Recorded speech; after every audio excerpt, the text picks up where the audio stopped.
We'll chop that up. We'll give it 2 more minutes. So we'll get going, guys, at 3:03.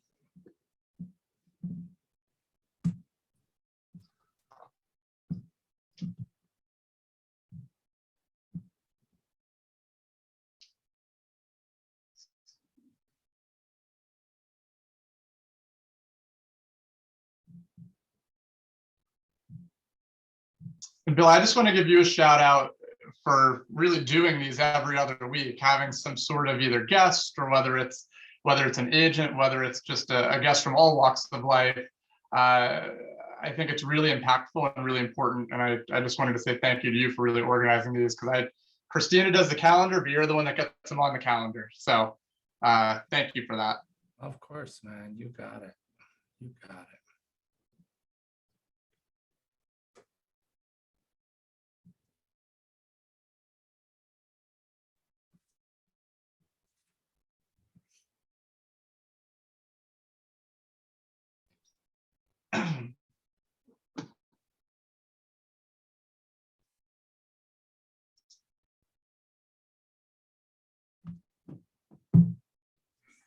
All right, guys, 3:03. So just 1 minute, Matt, I'll turn it over to you to then intro back to us. I'm just going to put this on the radar before we jump in. I know for those of you watching now, I know a bunch of you are going to be watching this on a recording later. Our guest also happens to be house hunting, right? Which, as you know, can be an exciting journey in today's world. So if anyone has anything that they think might be a good fit in our general area for a family looking to get in, please let me know and how to make that connection. So I was going to start off on that good foot. I give a very, very important time today. And I want to make sure we're all in a position to give back if we have that opportunity. So Matt, I will let you fire away, buddy. Bill, like I said, I just wanted to say thank you for really helping organize these sessions every other week for our agents. Because we do blast this out to our pond and to our agents, some of the people tuning in may not know who you are. So I just wanted to introduce you. Well, first, I'll introduce myself. I'm our team leader here at Keller Williams Prosperity in Wayne. And I'll introduce you, our OP at Keller Williams Prosperity, Bill Boswell. And I just want to give a shout out to your amazing 2021, where you and your team did 127 million in production and 283 units. So really an amazing job to you and your team in 2021. And I want to turn it over to you to introduce our guest. Thank you, Matt. I appreciate that introduction. And yeah, for those of you who are going to be watching this for the first time, what my goal is in these masterminds is to take individuals that are performing at an ultra high level outside of the real estate industry or business industry, specifically sales side, and integrate some of the lessons that they've learned and some of the concepts that they apply to what we do every day to help us reach our peak performance. So my guest today, I'm going to be introducing here now is Anthony Page. We are blessed to have him give up his valuable time to join us. As many of you had seen in the previous promotions, Anthony is a former Navy SEAL, 13 years, I believe, in the SEALs division. Anthony now runs a company called Applied Performance Sciences, in which he, in his own words, just a couple of minutes ago, said the goal is to work from the shoulders up, right? They had worked with athletes and performance coaching in the past, but now a lot of this is going to be focused on the mental side of the game, right? What it is that we are able to tell ourselves, coach ourselves on, and put ourselves in alignment to perform at our best. And there is no better person to learn that from than Navy SEAL himself. So Anthony, I want to welcome you and just ask you in opening, is there anything that you want to add to my introduction here so that we can maybe put a little bit more info to the face? No, thanks for setting this up. Thanks for allowing me to talk to the group. And yeah, the goal is when we do these is if you have one or two tangible things to take away from the hour conversation, however long it is, then mission success for us. Our goal, coming from the military, the old time saying is hurry up and wait. However, in the SEAL teams, we're looking to maximize our time, maximize the time that we have in front of individuals, whether it's, op planning or whatever it may be. So yeah, I think you kind of summed it up. 13 years in the SEAL teams, got out about, close to 10 years ago now, started a performance company with a couple other SEALs and Olympic athletes and professional athletes that work on our team now. And the idea is to kind of give individuals, the leg up on the competition, not so much on the physical side of things, but yeah, from the shoulders up. There's no real secret out there anymore on how to maximize performance when it comes to physical training. Everything's from the shoulders up, and we take our time in the SEAL teams working at that elite level and can easily translate that over to a corporate setting, first responder setting, a sports team, high school, college, professional sports teams, all of which we worked with in the past. When we're working with organizations like this, it's high performing individuals. And so not only how do we reach that high performance, but the secret sauce is how do you maintain that? Because everyone can, anyone can sprint really fast for 5 meters, 10 meters, 30 meters, but can you withhold that over, the marathon that business is? So that's kind of, where we go into and work with different organizations and hopefully what we can, talk about today. Beautiful, man. That is awesome. And that's perfect for, our platform here today, basically geared toward teams, right? Team building. Every month I do one of these geared more toward the single agent who's on their own and then a team. So we felt that, coming from a SEALs team, nobody would have a better understanding from that. So I think to start us off, I would love to know from your perspective, what does team mean to you? What does team look like from a Navy SEAL seat? Yeah, that's our look on team is tends to be a little bit different than some teams that you typically think of, but I think the foundations are pretty much the same across the board. We go from when we first show up to our SEAL selection course, which is BUDS, Basic Underwater Demolition SEAL, which is about a 27-week selection course. So everyone shows up to BUDS wanting to be a Navy SEAL, thinking that they're going to be a Navy SEAL. So, the one thing that we have in common is we want to be a Navy SEAL, but we all come from all kinds of, all walks of life, all backgrounds, all physical fitness levels and mindsets and everything. So when we first show up, we're a group and we relate it to this. We show up on week one, day one as a group, and the military does a really good job on very quickly transitioning you into the team. And that team kind of embodies a couple different things. One is that mindset. Like everyone's mindset is, I need to sacrifice for the person to the left and right of me. In the SEAL teams and the military in general, it's sometimes that sacrifice is your life. We don't want to see that in the corporate world, even though I'm sure sometimes it could feel that way. But it's sacrifice, and I'm going to put myself out there for the team. I'm going to sacrifice myself for the team in the sense of whatever I can do to maximize this team's performance. At my own humility, is game. So the SEAL teams or the selection process does a really good job on separating those individual goals and quickly translating them into the team's goals. So if everyone on that team is moving in that right direction, everyone in that team understands the end state, the end goal, then you quickly go from a group of just kind of these mindless individuals to a team. Everyone's kind of functioning at the same time. Everyone has their own roles and responsibilities, but then on top of that, what the SEAL teams do really well is they understand each other's roles and responsibilities, because we operate in very small groups, so as little as 2 people, sometimes up to 16, 20 people. But I have to not only know my job really well, but I have to know the other, the guy to the left and right of me's job really well also, in case he goes down or in case they're out of the office, whatever it may be. So our vision of a team is the mindset of sacrificing for one another, understanding where each other comes from, and you understand where each other come from quickly by understanding their roles and responsibilities, kind of walk a day in their shoes. And then what that end state is. Where do we want to go to? And then you might not like how we're going to get there. You might not necessarily agree how we're going to get there, but you're along for the ride, or you're along to contribute to that ride. That's kind of sums up the SEAL teams in a nutshell, is everyone moving at the same pace and in the same direction with the same end sight in at the end of the day, or at the end of that op or mission or training evolution that we're going through. Awesome, awesome, packed full of stuff. I'm just ripping notes here on how we can apply that in our world. So one of the overarching themes there, you visited on a couple of that there is a vision, right? There's an overarching goal that everyone is collectively going on.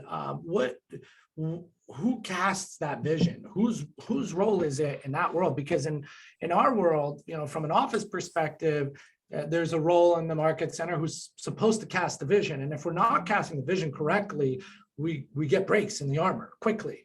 And the same thing goes for individuals who are running a team, a sales team. Casting that vision is really important. So in your world, how important is it that that stays congruent, that the message is clear, and who's doing that? We're really lucky where we come from a very long line of, you know, how important it is to, there's a number of sayings in the SEAL teams, one of which is earn your trident every day. Your trident is that's the SEAL emblem that you get pinned on your chest at the end of your training and selection course. And you know, it's earn your trident every day. And so we come from this long line of how important culture is, how important that is for everyone to understand across the board. So it's been around for, you know, 50, 60 years. So as you know, I went to Buzz. I joined the Navy, you know, right out of high school, went to Buzz shortly thereafter. I was, you know, 19, 20 years old going through this training. Didn't really have much, actually had zero experience in the real world, as you can say. So what only thing that I knew about the SEAL teams up to that point, because when I came in, there wasn't all these documentaries and movies and books, and there was like 1 or 2 documentaries and a few books about the SEAL teams. So what I knew about the SEAL teams was how rich in culture they were and how important culture was. And that was their vision. The vision, you know, many people kind of define in their own way, but at the end of the day, it was to be the world's elite fighting force. At the end of the day, to kind of put it in and not only fighting in the sense of war, but being, you know, the top performer at every level. So the vision comes from our background is the history behind it. But it was everyone's responsibility, whether it was a 20-year master chief or a 20-year-old, third-class petty officer coming into the SEAL teams. It was everyone's responsibility to make sure that that vision stayed intact throughout that whole process. You know, the idea for the vision came from, you know, wanting to be that elite performer. So whether it's, you know, corporate group like this or a sports team or first responders, you know, we always like to kind of talk about that word elite performer it's a mindset a lot of the times. So if you're going into a situation and you don't view yourself as an elite performer, well, then you're not going to be an elite performer. But if you wake up every day trying to reach that max potential and stay there and be that elite performer, well, that's where it starts, at that mindset. And then the vision is there as well. You know, we have you know, many sayings and mantras and all that stuff in the SEAL teams, which kind of keep people on track to stay within line in that vision. Or we call it the Navy SEAL Creed. You can Google it. It's all over the place. It's, you know, like an 8-paragraph on, if you don't know anything about the SEAL teams, you can read the Navy SEAL Creed and understand exactly what the SEAL teams are. And that's our vision.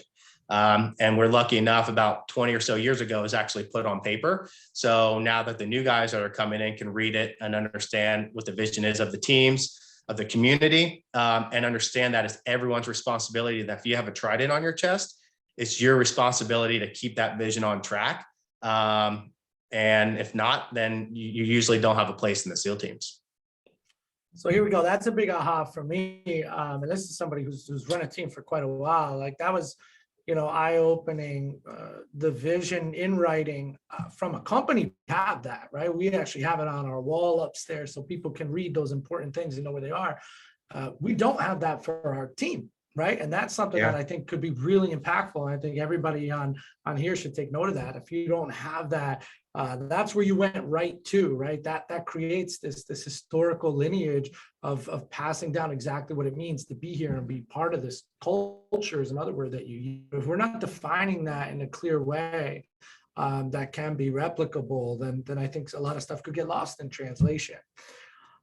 You mentioned in the last bit too, roles and responsibilities, right? Like that everybody has their defined roles and responsibilities. They're all different, but you want to know the roles of the guy to your left and your right, just in case, cross training, I think is really important there. But from a responsibility perspective, how, I guess you could say, how important is it that those are, and this is going to sound like a dumb question, but I'm asking it for a reason, that those are broken down for you so clearly that you know exactly what your role and your responsibility is. And the reason I'm going to ask this, so that you can maybe answer it in this way, is in the real estate business, a lot of people who would naturally be in the realtor behavioral style are not great at conveying particulars and detail, right? They're much more concept visionary, and to say, hey,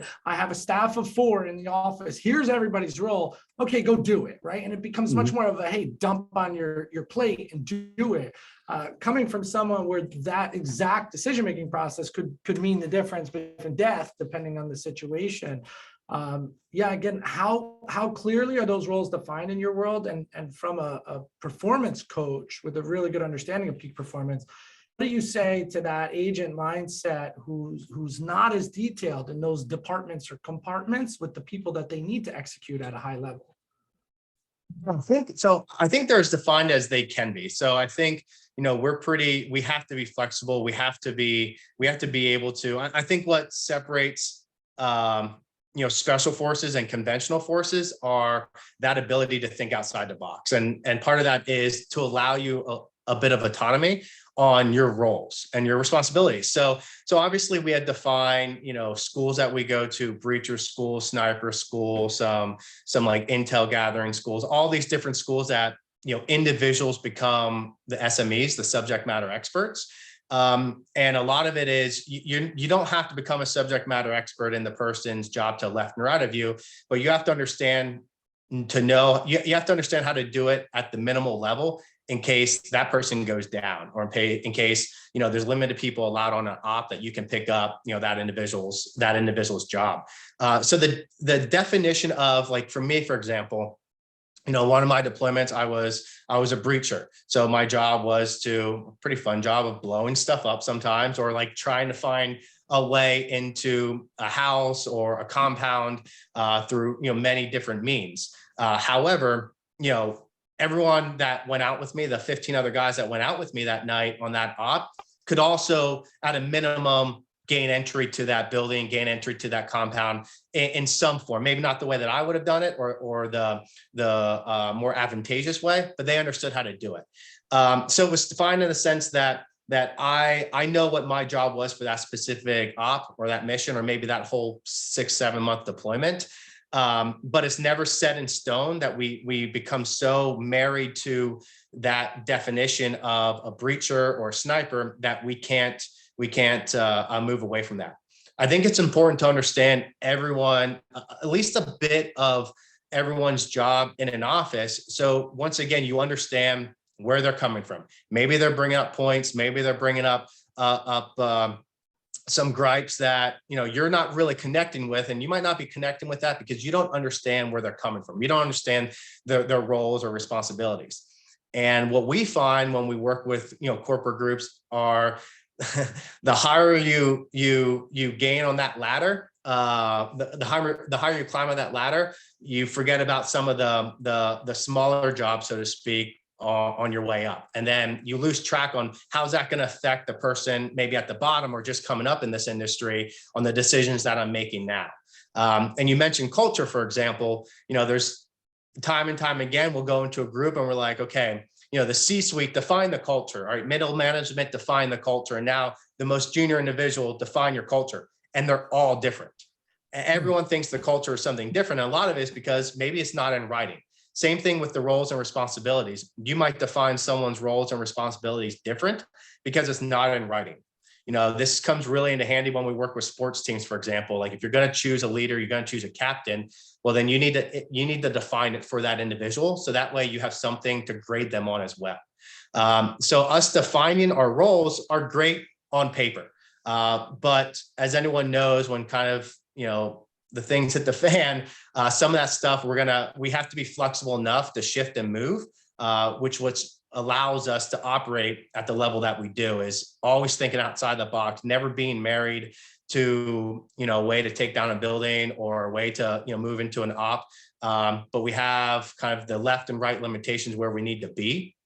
And that allows us to perform at whatever level we need to, to modulate between those two. Awesome. So, we kind of fit into, in our world, different groups at the same time. So let's start big at the top.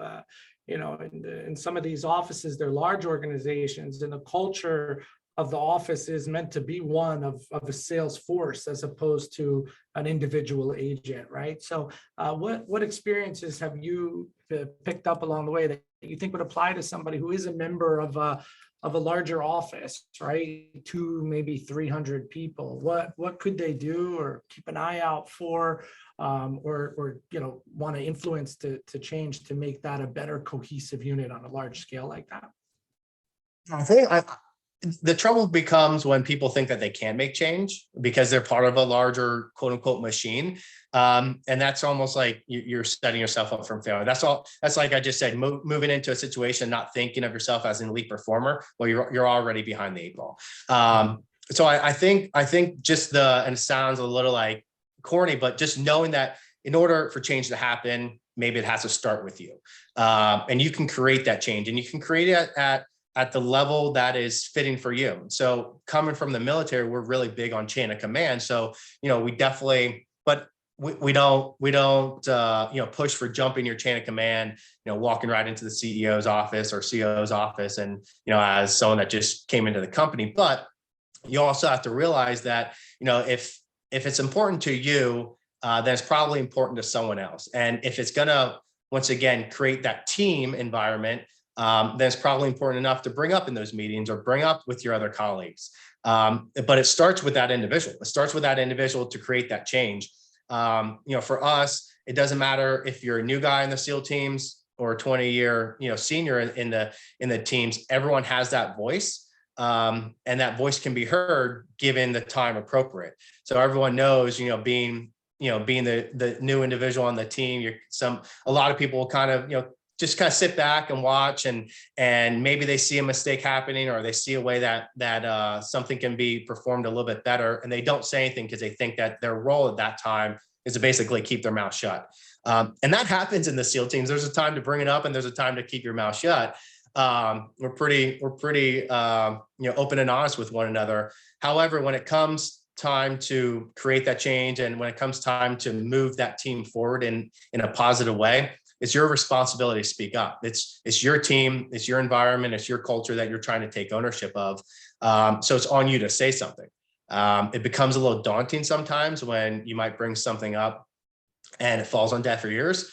But then we always fall back to, in our debriefs, for example, it's when we talk about on an op, what went wrong. We go through the whole op from the very beginning to the very end. And when it comes time, we go in a chronological order. And when it comes time to talk and bring up your point, we discuss it. And sometimes they get a little heated, rightfully so. But, we always say that if I'm sitting here, if Anthony's sitting here and I have 15 other guys in the room, but I think my point is wrong, but 15 other guys think I'm wrong, chances are I'm wrong. All right. So sometimes you go with the majority. If not, then it's probably not the right time to bring that up. But at the end of the day, the voice has to be heard, whether it's the change isn't ready right now. And it's also important to remember when change can happen, when it should happen. It might not be a good time in that company or in that organization to create that change yet. And some of that just takes experience and maturity and humility to understand when that should or shouldn't take place. Awesome. So I think the awareness to say, hey, if I have an idea or a suggestion, at least seek out the right person to tell, right? This way you voice it. Maybe that's not something that you walk right into the top of the organization with, but maybe a management at a different level, or a coach or somebody like that, where it can find its way through, if for whatever reason someone's not comfortable going there. Would you have any additional advice for people in a smaller organization? So really on like the hyper sales team level, 2 to 20 people, and how they can really work to improve their foundation in the team or part of the team, and help it move forward. I think it becomes more important in smaller teams. So I think you have less people, less set of eyes, less brains to think about, all the things that could go wrong, the contingencies and everything. So on a smaller team, you almost have a greater responsibility for it. And also to kind of go, whether it's a large group or a small group, if you're going to voice a concern about something, come to a table with a resolution to it. So there's plenty of people out there that can complain about X, Y, Z all day long. They can point out the problems, but if you don't have a solution to it, then we shouldn't bring it up. You have a lot of people, even in our career sometimes, where just like to hear themselves talk. And I think the most respected guys in the SEAL teams are the quiet guys that when they do say something, because they don't talk all that often, but when they do say something, they're heard. And people shut up and they listen because they know if this guy's gonna talk, it's probably important enough. So sometimes less talk is better. So you have to come to the table with a resolution, whether it's a 300-person group or a 15-person group. But like I said, in a smaller group, it's probably you have a greater responsibility to seek out change in order to make that organization better. But make sure you have a pathway. You don't have to have all the answers, but don't come to the table just with, hey, I think this is a problem. All right, great. Well, what's your resolution to it? Or where do you think we should move? Well, I don't know. Well, then come back to me when you have at least a starting path, a couple steps forward on how we can create this change. However, you're just pointing out the negatives right now, which in any organization, SEAL teams included, those we call them negative ninjas, can create a cancer in that team and quickly bring that team down if they're just going to point out the negatives and not have some sort of solution to that problem that they're facing. That's great. That all aims back to culture too, right? It's like that same cycle. It's geared or aimed toward improvement as opposed to to just kind of complaining, right? And you said exactly. Toxic. Yeah, I think the good thing about culture is you get to define it. Like there's no like definition on where you have to be. The culture is, and a lot of that sometimes it seems like it can be hard to put into words. And that's why we do something like the creed, like you mentioned, like having something, and it's different than a mission statement or set of goals or something. The creed is like anyone can walk into that office and exactly know who you are as a group. They don't have to know anything about real estate or your occupation or your job title, but they know just from reading those words on what you stand for, what you don't stand for, and who you are as a group. And the best thing about all of this is you get to define it. The individuals that are on that team get to define it and take ownership of it.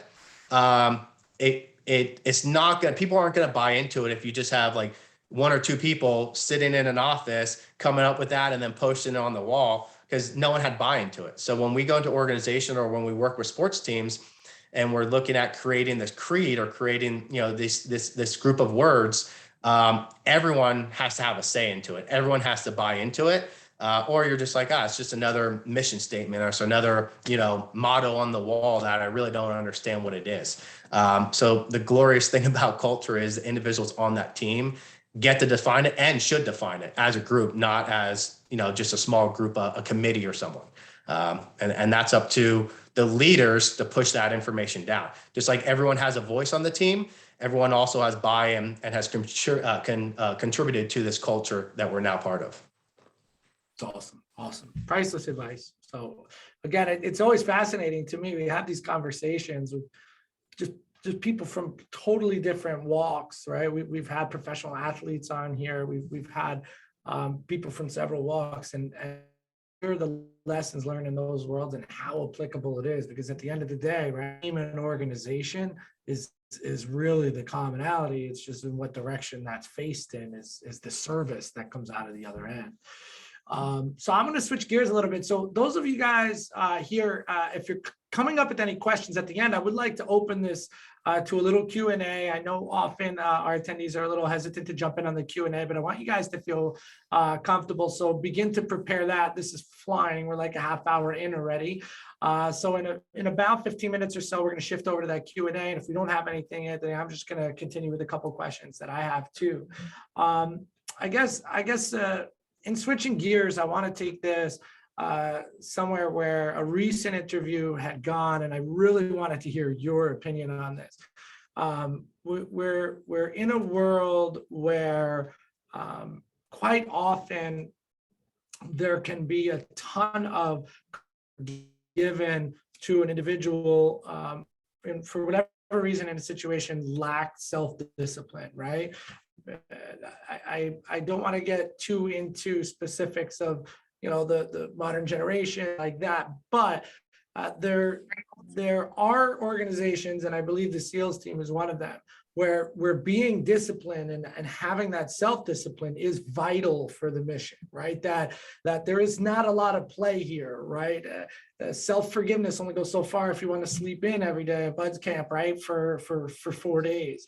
So in that area, I watch people who enter boot camp, stuff like that, come out with discipline because someone gave it to them. But ironically, the SEALs have a really interesting way of, when they come out, having this self-discipline, right? Not depending on someone else telling them what to do, but to say, okay, cool, here's what I know I have to do this week to execute at a really high level. So I'm going to actually do it. And that sounds so crazy, but for a lot of people, myself included in some areas, right? Like, I know what I got to do at the gym or even at the office sometimes. But what actually plays out isn't always that. So can you insight on self-discipline, any tricks or lessons that you've learned to help a SEAL execute at a level that most of us can't when it comes to discipline and actually implementing what it is we know we should be doing? Yeah, once again, going back to the military side of things, I think for us, it comes out of necessity. And then once we get out of the SEAL teams, we've kind of been indoctrinated in it, that we just live it. But it also comes back to, like, once you kind of leave the SEAL teams, you understand a little bit more. Like, once you disconnect from them and maybe you go into the corporate world, or you're working with majority, civilians that don't have a military background, you quickly understand what the difference is. And we talk a lot on, 3 simple words. It's team, teammate, self, and in that order. So our discipline comes from wanting to help our team, wanting to help the teammates, the person to the left or right of us, but then always realizing that self is last, which is easier said than done in the corporate world. All right. Cause obviously we have to feed our families, and we want to do well, and we want to succeed at the highest level. And sometimes that comes through maybe stepping over or on people on the way up. But the algorithm, as we call it, is team, teammate, self. And for us, the discipline comes from having to be at our best for our team and our teammates. And if we want to be at our best, then we're not going to sleep in. So for us in the military, not only do we have to be, mentally strong, we have to be physically capable as well. So, cutting on the workouts, or going out partying every night, or doing something that's gonna, contribute to our inability to perform for that person to the left or right of us. It's constantly that. We're constantly looking at how to serve the team before we can serve ourselves.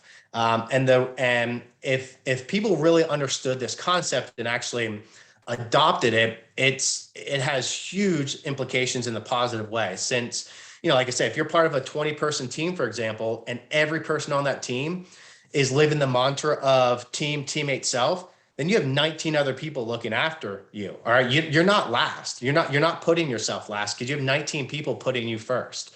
And that's kind of driven into us at a very early part of our training. So like I said, BUDS is 27 weeks long. And everyone hears about Hell Week, which is, starts on a Sunday night, ends on a Friday. You get 2 hours of sleep on Wednesday, 2 hours of sleep on Thursday. So you get 4 hours of sleep for the whole week. That's not on top of your 8 to 9 hours that you're supposed to be getting. The only way that you're going to make it through not only that Hell Week, but the other 26 weeks is leaning on the person to the left and right of you the big logs that you carry are 200 plus pounds. The boats that you carry, the inflatable rafts that you carry are, over 200 pounds, and you're on, a team of individuals, a boat crew that are helping carrying that. So if you're just ducking boat or you're not carrying your weight, everyone feels that. And then when everyone feels that, everyone gets a little bit more tired. So right then and there, you're thinking about yourself, but it's affecting the 5 other guys on that boat crew. So the teammate self algorithm that we call it is, if there's 3 words that you can live by, not only on the military side, but, in your professional career also, is if you're part of that team, is living that. And if everyone can adopt that and live that, not saying 24/7 at home, because you have your family and that's your team there. And that maybe that mantra follows through with them, because we weigh lifestyle, what you're doing outside of the work affects you more so what you're doing in the work. It's like the gym. Recovery, gains happen, when you're sleeping and recovering. It's not happening when you're in the gym, lifting those weights. Work is the same way.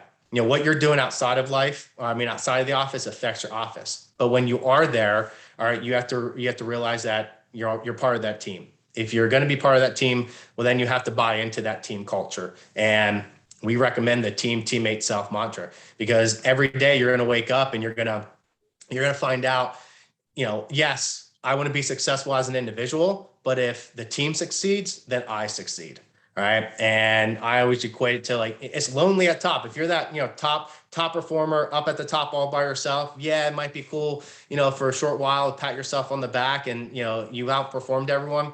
But I'll tell you what, it's a hell of a lot sweeter when you have your friends and your colleagues up there with you. You can accomplish a lot more at a high level. And if you need to take a stutter step in order for them to kind of reach up to you, and you help them, pull them up along the way, the benefits will definitely outweigh that short, personal satisfaction up there by yourself. But the discipline and the drive comes from constantly wanting to perform for that person to the left and right of me, not for myself. I don't go through Hell Week because I want to torture myself, or, I don't spend the next 12 years in the military to torture myself. It's to make sure that I'm performing for the person to the left and right of me. Those are the individuals I'm responsible for. I'm not responsible to myself. I'm responsible to those individuals to the left and right of me that are making those same sacrifices. I love that. And I love that you talked about your family, right? That's a different team. So even though it's like self accountability, it's still to other people, and right. And you're making that connection that a lot of people don't, where if you're not at your optimal health and you're not, performing at your best when it comes to your career, then your family actually is suffering, right, back at home because of that, whether we're looking at that directly or not. So I'd like to see how that translates to practice, because this is an area where a lot of people in the real estate business, I feel, could grow so much.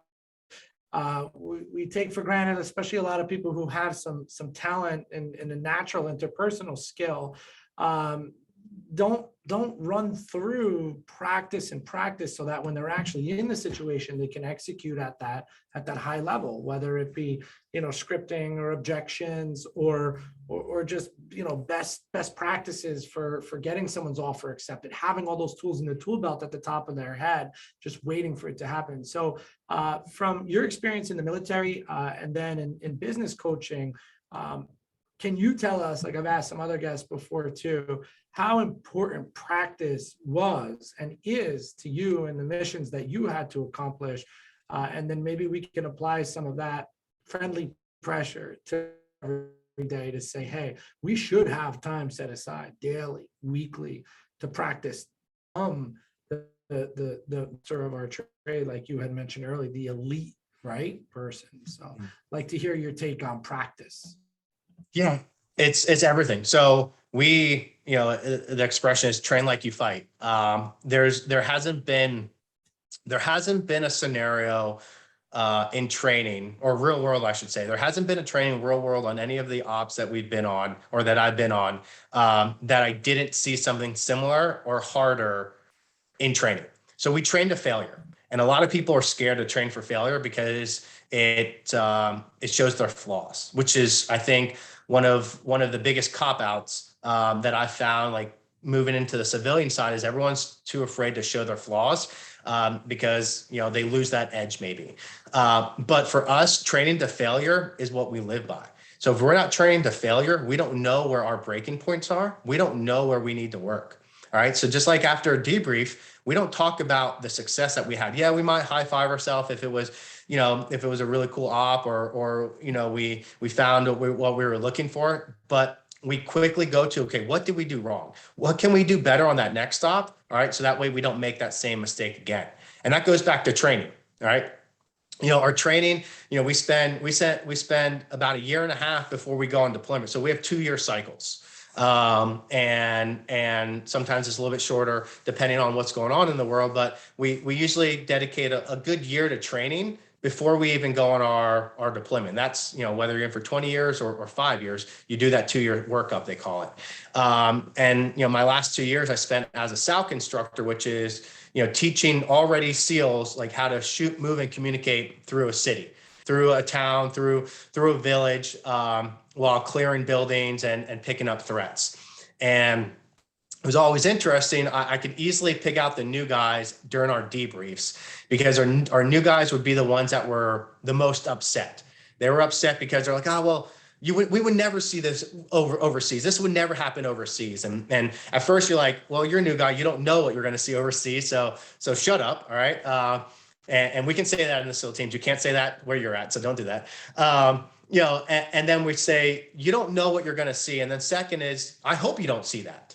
All right. But the off chance that you do, you now know the scenario, you know, the tactics to get out of that and to succeed at that. Like I said, there's never been a real world op that I've been on that I didn't see in training that made it that allowed me to be successful on that op. So training is everything for us. And training only works if you're going to train to failure.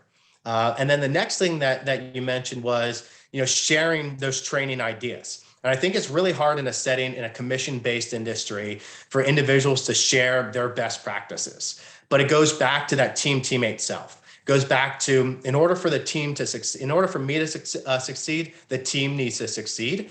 We heard your team's, you know, enormous numbers at the beginning of this call. That wasn't all done by you, all right? And everyone knows that it was you and your team. You might have been the leader of that team, all right? And probably if I did a deep dive into your team, you guys share best practices, and that allowed you to reach those high numbers, all right? Not one person can carry that burden, especially in a commission-based industry, to bring in all that capital.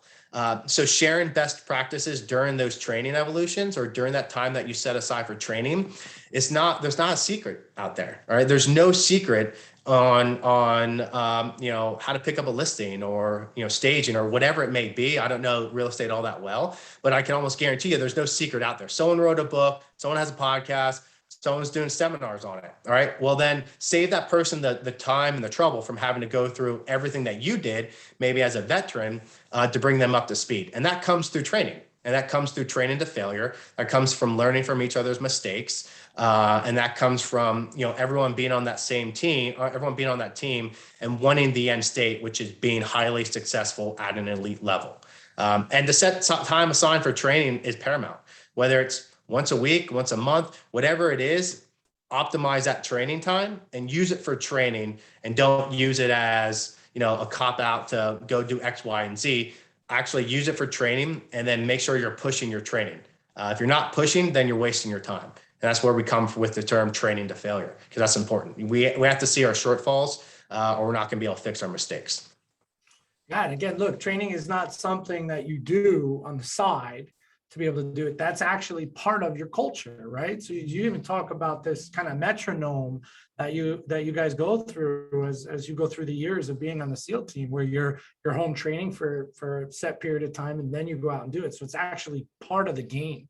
So yeah, I'm challenging everybody on this call plugging in here to make that part of your game, right? Make it part of your culture, make it part of your team's culture.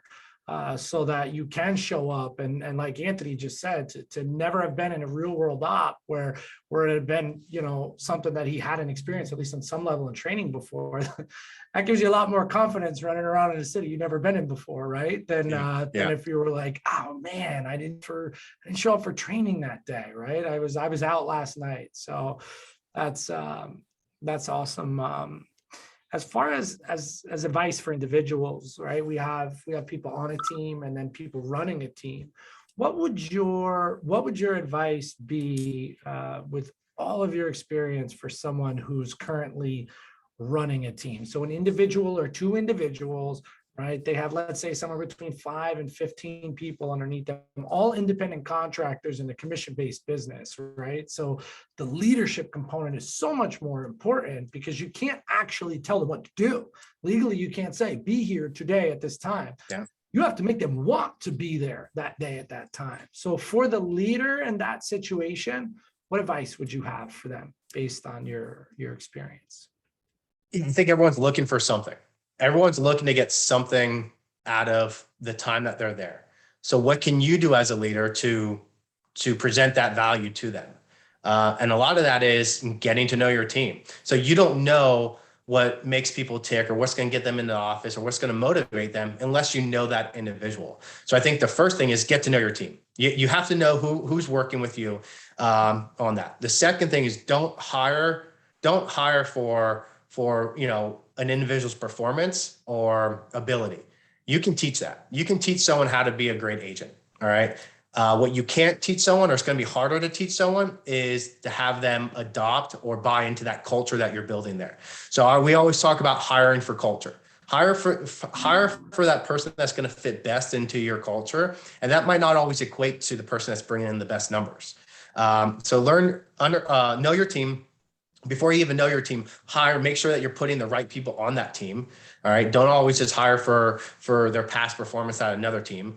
And then, what is your value? What value do you add as a leader? Because just like the person below you that you're looking for them to perform, well, that person that you're leading is looking for you to perform as well. So they're looking for what are you bringing to the table other than just this like overarching leadership. All right. Because leadership is defined 1,000,001 ways. You have to understand, you have to be flexible as a leader, depending on the person on your team. If you just have one person, if you just have one leadership style, well, then you better hire for that one leadership style. And chances of you being able to hire that way are pretty slim. So you have to be flexible with your leadership styles, depending on who's working on your team. And then I think the next thing is making sure that you allow everyone to have that voice.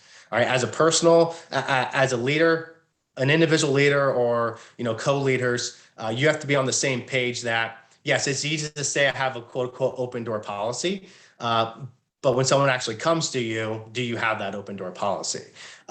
Learning that everyone has that voice, everyone has that ability to find problems that you might not see. You're looking at this big picture stuff. You don't have maybe boots on the ground every day, so you might not see the nuances that are going on. They might be different from when you came up. So those individuals that are boots on the ground every day might have a little bit of understanding on what you can do as a leader to support them. So be open-minded and allow them to also, obviously, we're not looking for you to cater to everyone on your team. That's especially on a larger team, that's impossible. But you also have to be flexible with who you're working with and understand that not everyone's going to take to your leadership style. And if that person's valuable to you on that team, well, then you're going to adopt maybe a different leadership style in order to support them. But I think at the end of the day, I think we're wired as human beings to want something out of something. So if there's one piece of advice, I would say, create your worth as a leader. Like, what do you bring to the table for those individuals that are on your team that you're leading, to get them in the door and want them sitting at that desk or want them kind of going above and beyond for the team, with you being that leader to them. Awesome. I'm just taking some notes on my end. So one thing I didn't expect, and I love surprises on these, is how many times you've used the word flexibility, right? Which isn't the first thing that we would apply to thinking like Navy SEAL, right? We think very, rigid, you got a process, that's what you stick to. But when you were speaking before that there's obviously some guardrails on have to be flexible in a real life situation. And this is a really cool application on leadership and how it's important to be flexible with your different team members. You're going to pigeonhole yourself into such a tight area where you're looking for this one specific individual who's attracted to your leadership style. And then that should force the leaders to learn and to grow, right? And to create new and different tools that they can apply different leadership styles. So guys, I'm going to ask you as we take another question here, I'm going to put in, if any of you guys have any questions that you would like to ask Anthony, please put it in the chat box now. I know you guys have them. Whether we have the guts to put it in there or not, it's a different story. There's no dumb questions, right?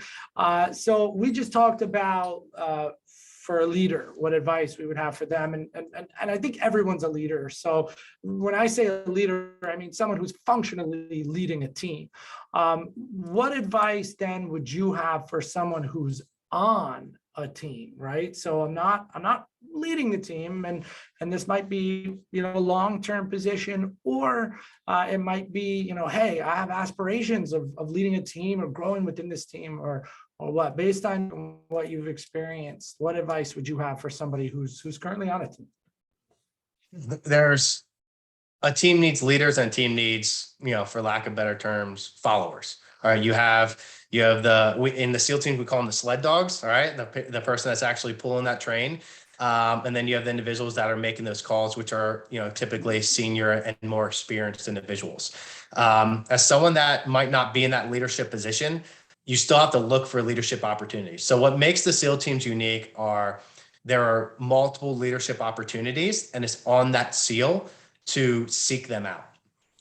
And part of that's by proving yourself. So, as a new guy coming into the SEAL teams, you don't get handed the breacher job or go to sniper school automatically. You have to prove yourself. And literally the way you prove yourself is taking out the trash and cleaning the floor and making sure the platoon space is clean.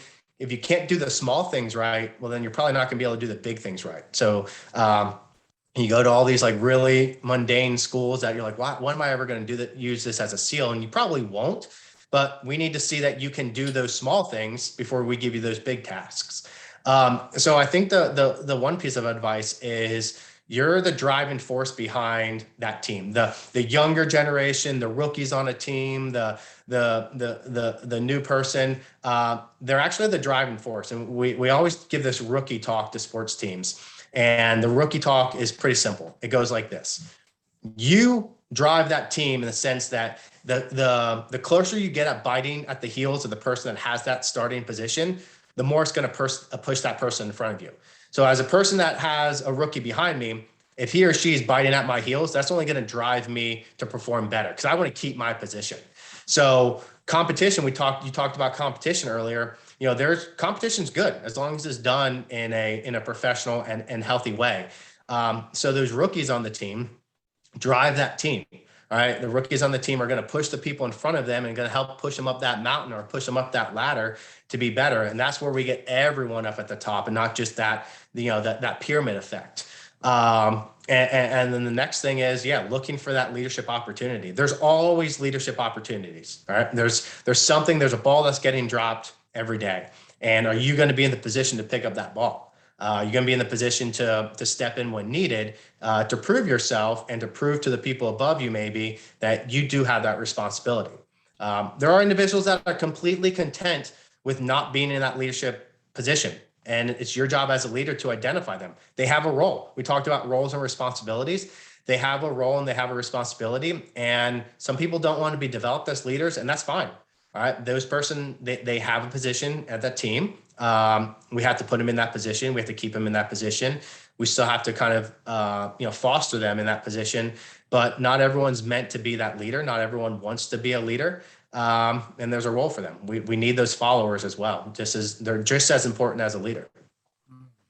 That's awesome. Perfectly put. So I'm going to jump over here to some of these questions. So we're going to have to try to keep the answers of these to 2 minutes or less, which I know will make it even more challenging. So the first one is, and this is a great question, in a culture that programs us to be individuals, how do we grow that team-based mindset in yourself and in your team members, right? Considering, I think, as a member of the SEALs, like that's the ultimate for a period of time, giving up yourself, right? For a team.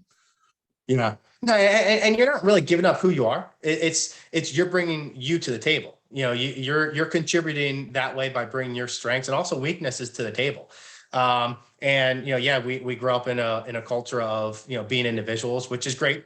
And we're not looking to turn people into robots, and we're not looking to turn people into SEALs when we go and talk to groups. But what we are saying is there's a time, or you're going to see a benefit when everyone's on that same page and understanding that the sacrifice for the person to the left or right of you is going to drive you up. And you're by sacrificing for those people to the left and right of you, you're not losing your identity. All right. Unless your identity is, I don't want to sacrifice for anyone, then you're probably not a good fit for that team. And you have to people have to make that call.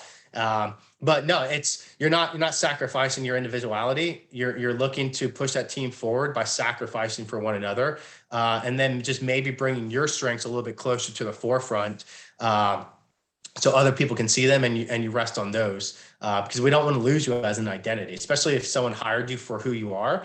We don't want to lose that special sauce. So we want to keep that, but we also have to adopt our way of thinking to whatever that culture may be. Right. So be an extension of team, right? But that's your individual role. Yeah. You could still be yourself and contribute back. Once you're a bad person, then we want to change you. Hey, there you go. Or kick you out. That's true. Julia, I have recently stepped into a leadership role. What are 2 daily practices that you would recommend for me to hone my skills as a leader? Anything mindset wise or functionally that could help Julia? I think it goes back to listening to your team. Take time to get to know your team, get time to listen to your team. And you have to do it in an authentic way. Like, you have people, like you get the emails like, hey, you get the, like, if you work for a big company, you get the CEO letters and all that stuff. Like, that's not authentic. You have to honestly, truly believe that you're wanting to get to know that individual. So the first thing that I would recommend is really get to know your team. If you already know your team, I think the next piece of advice is, your own professional development. Once again, how can I support the team? Waking up, obviously being that individual, completing the tasks that you have to complete as an individual. But then, how can I better myself to be this leader? How can I have that, either that professional development or what can I offer up to the team? And it should be something new, daily. And it's maybe only small nuggets, but what can I bring to this table now as a leader? And some of that is through that professional development, whether it's things like this or reading books or whatever. And I think what the SEAL teams do really well, and they didn't always do it really well, was starting to look outside. Exactly what Bill's doing now is bringing individuals from different industries, different sectors, and listening to the way that they might problem solve or the way that they might create X, Y, Z. Don't just look at like the real estate profession. Look outside of that, anything from sports to, software company, whatever it may be. Because you can take something from everyone on what they're doing. Great advice, Julia. I know you were taking notes on that one, but that's something I think we could all soaked up that info on. Last one here. So we got a minute left. Kristen, if you have someone that doesn't fit or follow the creed or vision statements, culture, because they're either, maybe they're new or maybe they're choosing not to. So I'm going to add a little bit to this. How do you handle that? And at what point, and I'm sure you saw this, right, in SEALs, at what point do they get cut? So it's actually pretty hard to kind of take a trident from a SEAL once they get through that selection. They usually go away early on in the selection process in Hell Week and the first phase of training, and they quit or they get pushed out by either instructors or the teammates. I think, if done so in the corporate world, I think we have to mentor them to a certain point. And I think this goes back to a lot of this kind of stuff can be alleviated if you're hiring for that culture, for that vision. If not, if they're already on the team and you're creating that now, is you mentor them up to the point, but then you also have to realize as a leader when it's it's time to cut ties with that person. And a lot of times the military doesn't do a good job at this because they feel like it's a negative on their leadership ability, the person under them. And I ran into this, one or two times in my career where a leadership position stayed as a leader because a person above them thought it was, a negative on their leadership ability, which it's not. If anything, it's quite contrary to that. So I think the time, it's hard to kind of give a timeline on exactly when that is, but I think as an individual, if you know that you've put your effort into that person, whether you've tried to mentor them with someone else, you partner them up with someone else that has that vision, and they're still not picking it up, well, then you have to make that decision and you have to make that tough leadership you have that tough leadership responsibility of, cutting ties with that individual. You can't kind of send them off. In the meantime, I think we silo them. All right. We put them in a position where they can't harm the group or bring people down as negative ninjas. And then we have to cut ties with that individual. Again, taking notes. So pardon me for the gaps, but I could always watch the whole thing again, which I will. So Nice. Here we are at the hour mark already. I'm actually going to ask you, Anthony, to close us out with whatever message you want. But while you just kind of maybe gather that closing thought, I want to thank you, and I want to ask the people on the Zoom here that are joining us, and certainly others will be watching this video later. If they want to pass along any message to you, just shoot it over to me and I can get it back. Guys, if you could just thank Anthony for his time here, and thank you for your service, right? I think I mentioned in one of our earlier conversations, my father was a career man in the Navy, and I think 23 years active. So I have a ton of respect for, all of you guys and what you do, and that it is really a sacrifice, right? Thank you for that. Thank you for your time, and certainly for your knowledge here today. So this was awesome and hyper applicable. So why don't you see us off and let us know what this parting message should sound like, buddy? I don't have anything planned, but I think just off the top of my head, it's the matter of, if the mentality that you're going into work every day is what people is going to see. Like if you're going in dragon, people are going to see that. If you're going in fired up and ready to hit it and ready to nail it, they're going to see that. And just like the negative side of things, the motivation that you bring can spread throughout the team. So, knowing, when you walk, you can be as pissed off and angry in the car on the way into work or whatever, but if you're looking for change in your organization, people are going to see that as you cross that threshold at work. So just kind of keep that in the back of your mind every day, that you might think that that your appearance is one thing, but everyone's really good judge of character, so they can see through that. So just knowing that if you're wanting to create that change, then the change is going to start with you. And a lot of that is that mentality, that motivation that you walk into work every day with, and just owning your mistakes and owning your successes as well. And we got to pat ourselves on the back, but at the end of the day, you create that change, and people, if they buy into it, will come along with you. A great parting message. Be the change. And we will take a minute, let you read some of these comments. Everybody's super grateful for your time here. Anthony, I thank you again. I look forward to staying connected with you guys. And listen, anybody on this call, if there is the opportunity for personal coaching through your organization, through your team, right? This is what Anthony does on a much deeper level, right? Is to apply kind of the intimate knowledge that he's gathered over the years to your business and to your person to allow you to really operate at a level of peak performance. So we'll send your contact information out, Anthony, to the Market Center so that everybody has that. That they can connect with you or through me as needed. All right, buddy? Yeah, thanks everyone for the time. I know everyone's busy, so I definitely appreciate the time that you guys carved out, and thanks for setting this up, Bill. Greatly appreciated. You got it, man. You keep being you. Thank you again. I'll try. See you, buddy. Bye-bye. All right, take it easy. Bye.